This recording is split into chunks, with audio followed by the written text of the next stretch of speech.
Sholawat Munjiat merupakan salah satu bacaan sholawat yang bisa diamalkan oleh semua umat Islam. Sholawat sendiri dapat dimaknai sebagai cara hamba Allah dalam mendekatkan diri kepada Allah Subhanahu wa Ta'ala. Assalamualaikum warahmatullahi wabarakatuh. Halo teman-teman, jumpa lagi di channel YouTube Vina Sweet. Nah, bagi teman-teman yang ingin berbagi pengalaman tentang kisah keajaiban sholawat, silahkan teman-teman kirim testimoninya ke nomor WA yang sudah tertera ini ya. Nah, di sini saya akan menjawab pertanyaan dari teman-teman yang WA ke saya. Bilang gini, Assalamualaikum Kak, saya lagi dalam masalah besar gitu katanya. Saya ada masalah problem dengan keluarga. Anak saya sedang lapar tapi saya nggak punya uang gitu katanya. Suami saya gini gitu. Nah, kemudian beliau minta solusi. Nah, kemudian masih banyak lagi lah beliau punya masalah dengan ipar, dengan tetangga gitu. Nah, kemudian beliau minta solusi ke saya. Kemudian saya kasih saran. Saran saya gini aja Kak. Yang pertama itu perbaiki sholat. Kita usahakan sholat tepat waktu ya Kak ya. Ketika adzan berkumandang, usahakan kita sudah punya wudhu. Saya gitu. Kalau memang belum mampu ya, kalau kita dengar adzan, kita sesegera mungkin untuk mengambil wudhu gitu saya. Kemudian kita usahakan untuk bersedekah sepunyanya kita, aku gitu. Kita punya nasi ya kita kasih ke tetangga atau orang yang butuhkan, aku gitu. Kita punya uang, kita punya apa, kita sedekah saja, aku gitu. Terus kita memohon ampun pada Allah.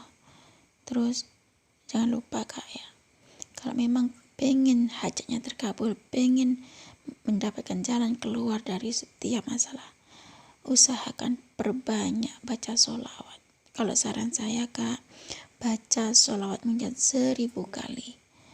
Kalau bisa tengah malam ya Kak ya. Memang sholawat munjiat sebanyak 1000 kali itu waktunya memakan waktu sekitar kurang lebih 4 jaman ya Kak ya, itu kalau lancar.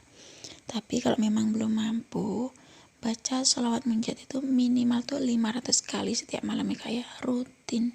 Usahakan rutin, mungkin dicoba dulu seminggu, 11 hari, 21 hari, 41 hari. Insya Allah keajaiban akan datang.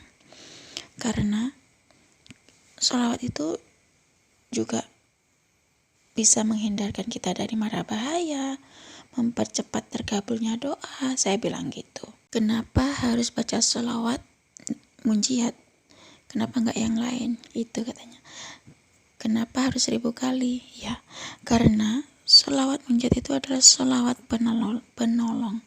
Dan kalau sebanyak 1000 kali itu, karena gini ya, barang siapa yang membaca sholawat ini untuk segala problem atau masalah dan bencana sebanyak 1000 kali, maka Allah akan menyelesaikan masalahnya atau problemnya dan membebaskannya dari bencana serta akan diluluskan harapannya.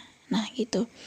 Karena saya sangat tertarik dengan kisah yang berkaitan dengan bacaan sholawat munjiat 1000 kali ini yang sudah dituliskan dalam buku Rahasia Sehat Berkah Sholawat itu ya teman-teman. Nah, saya tuh juga tertarik ketika Syekh Musa sedang melakukan perjalanan laut dengan sebuah kapal yang cukup besar. Nah, kapal itu kan dimanfaatkan banyak orang dengan berbagai tujuan ya teman-teman. Salah satunya itu berdagang, berkelana, menuntut ilmu, dan hanya sekedar menjenguk handai taulan yang ada di negeri seberang itu ya teman-teman. Nah, mereka juga membawa berbagai barang-barang yang ada di kapal itu ya teman-teman. Nah, yang paling banyak bawaannya yaitu otomatis kan para pedagang ya teman-teman, karena mereka membawa hasil buminya ke negeri lain dan pulang dengan membawa barang-barang yang gak ada di negerinya tersebut untuk diperjualbelikan kembali, untuk diperdagangkan kembali ya teman-teman. Nah, otomatis kapal itu kan penuh dengan manusia, penuh dengan barang-barang bawaannya. Namun gak disangka saat kapal itu berada di tengah-tengah perjalanan, di tengah-tengah luasnya samudra dan berada di ribuan mil dari daratan, tiba-tiba badai menghantam. Entah dari mana datangnya tuh ya teman-teman. Seakan-akan tuh muncul dari dasar samudra itu ya teman-teman. Nah, sang badai itu membuat kapal penuh muatan itu terombang-ambing ke segala arah ya teman-teman. Nah, mula-mula buritan kapal itu dihantam dengan keras oleh ombak yang membumbung tinggi ya teman-teman. Nah, saat posisi kapal masih miring, ombak dari arah depan menghantam geledak gitu, sehingga kapal itu penuh dengan air ya teman-teman. Nah, angin bertiup tak kalah kencangnya tuh, karena memang namanya badai pasti ada angin kencang ya teman-teman, sehingga menimbulkan suara menderu-deru, menggetarkan jiwa-jiwa yang ada di dalam kapal itu. Halilintar juga menggelegar, memekakkan telinga, menambah haru biru suasana saat di atas samudra itu yang sedang melanda prahara di kapal itu ya teman-teman. Nah, penumpang kapal itu benar-benar panik ya teman-teman, karena mereka berlarian ke sana kemari, tak tentu arah ya teman-teman. Nggak tahu harus gimana lagi yang mereka lakukan. Sementara nahkoda kapal itu atau para ABK, mereka juga tak kalah paniknya teman-teman, berusaha menyelamatkan yang masih bisa diselamatkan dari isi kapal tersebut. Sebagian menimba air yang mulai membanjiri geladaknya itu.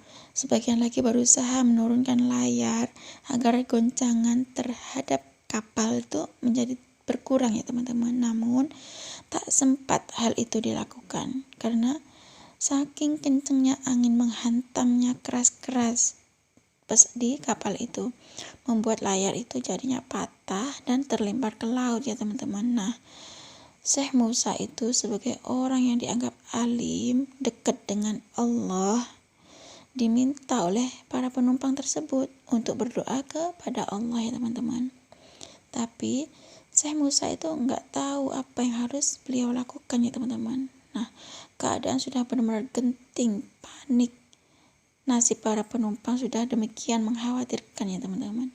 Badai begitu dahsyatnya itu melemparkan mereka satu persatu ke laut ya teman-teman. Bahkan secara bersamaan sekaligus ya teman-teman. Nah, nahkoda dan ABK kapal pun sudah benar-benar putus asa ya teman-teman. Gak tahu apa yang harus dilakukan. Saat situasi sudah kalut, tiba-tiba Syekh Musa itu mengalami kantuk yang tak tertahankan ya teman-teman.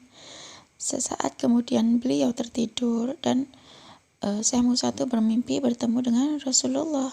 Nah, di dalam mimpi tersebut Rasulullah itu menyuruh Syekh Musa untuk membaca sholawat munjiat sebanyak 1000 kali agar badai tak lagi mengamuk gitu kata beliau.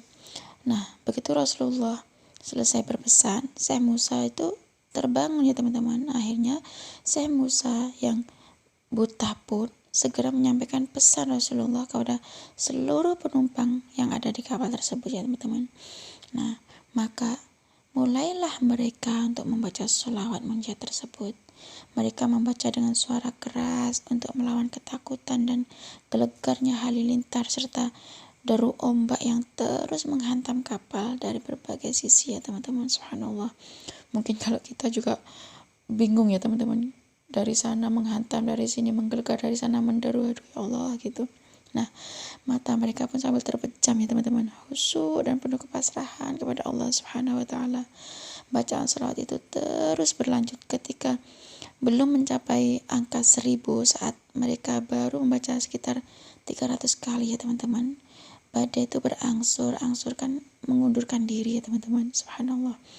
Ombak semakin tenang, halilintar tak lagi menggelegar, lautan yang semula garang berangsur-angsur menampakkan aura kelembutan. Semua terkesima sambil tak lupa memuji kebesaran Allah Subhanahu wa ta'ala ya teman-teman. Subhanallah. Mereka itu hampir-hampir tak percaya teman-teman, nyawa yang sudah ada di ujung tanduk dan badai yang telah demikian ngamuk. Sesaat setelah mereka berselawat untuk Rasulullah. Subhanallah. Semoga kisah Syekh Musa itu tadi bisa bermanfaat dan bisa memotivasi serta menginspirasi kita semua ya teman-teman. Nah, cukup segini aja teman-teman yang bisa saya sharing. Wassalamualaikum warahmatullahi wabarakatuh.